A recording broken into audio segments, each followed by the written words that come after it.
நம்மிடம் இருக்கும் குறைகளை எண்ணி முடங்கிவிடாமல் தன்னம்பிக்கையோடு உழைத்தால் எதையும் சாதிக்கலாம் என்பதை விளக்கும் ஒரு அழகான கதை இதோ. உடைந்த பானையின் சாதனை. முன்பொரு காலத்தில் ஒரு தண்ணீர் சுமப்பவர் தன்னிடம் இருந்த 2 பெரிய பானைகளை ஒரு நீண்ட குச்சியின் இரு முனைகளிலும் கட்டி தோளில் சுமந்து சென்று ஆற்று நீரை தன் முதலாளி வீட்டிற்கு தினமும் கொண்டு வருவார். அந்த 2 பானைகளில் ஒன்று மிகவும் அழகானது, உறுதியானது. மற்றொன்று சற்று உடைந்த நிலையில் ஒரு சிறிய விரிசல் கொண்டது. பானையின் வருத்தம். தினமும் ஆற்றிலிருந்து வீட்டிற்கு நடக்கும் அந்த நீண்ட பயணத்தில் நல்ல பானை முழு அளவு தண்ணீரையும் கொண்டு வந்து சேர்க்கும். ஆனால் விரிசல் உள்ள பானையிலிருந்து பாதி தண்ணீர் வழியிலேயே சிந்திவிடும். இதனால் அந்த உடைந்த பானை மிகுந்த மனவேதனையில் இருந்தது. என்னால் என் உரிமையாளருக்கு முழுமையான பயனை தர முடியவில்லையே, நான் ஒரு குறையுள்ள பானையாக இருக்கிறேனே என்று அது ஒவ்வொரு நாளும் வருந்தியது. உரிமையாளரின் பதில். ஒருநாள் அந்த பானை தன் வருத்தத்தை தண்ணீர் சுமப்பவரிடம் கொட்டியது. ஐயா, என்னிடம் இருக்கும் இந்த விரிசலால் உங்கள் உழைப்பு வீணாகிறது. இதற்காக நான் மிகவும் வெட்கப்படுகிறேன்.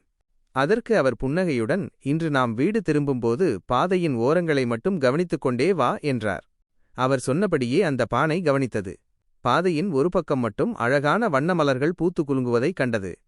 குறையே நிறையானது. அவர் அந்த பானையிடம் சொன்னார், பானையே, நீ கவனித்தாயா? உன்னிடமிருந்து தண்ணீர் சிந்தும் அந்த பாதையின் ஒரு பக்கத்தில் மட்டும்தான் பூக்கள் பூத்துள்ளன. உன்னிடம் விரிசல் இருப்பதை நான் முன்பே அறிவேன். அதனால் அந்த பாதையோரத்தில் நான் சில பூச்செடிகளின் விதைகளை தூவிவிட்டேன். நீ தினமும் சிந்திச் சென்ற அந்த தண்ணீரை வைத்து அந்த செடிகள் வளர்ந்து இன்று இவ்வளவு அழகான மலர்களை கொடுக்கின்றன. இந்த மலர்களைக் கொண்டுதான் நான் என் முதலாளியின் வீட்டை அலங்கரிக்கிறேன். நீ இப்படி இல்லையென்றால் இந்த அழகு எனக்கு கிடைத்திருக்காது. கதையின் நீதி.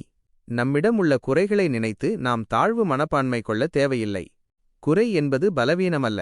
ஒரு கோணத்தில் குறையாக தெரிவது மற்றொரு கோணத்தில் பெரும் பலமாக இருக்கலாம். உழைப்பின் வலிமை.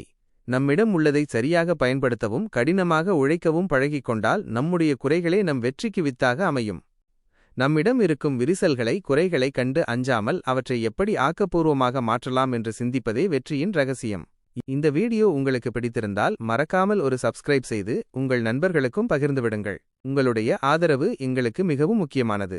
மேலும் பல சுவாரஸ்யமான வீடியோக்களுடன் உங்களை சந்திக்கிறோம். தொடர்ந்து இணைந்திருங்கள். வணக்கம். வாழ்க வளமுடன்.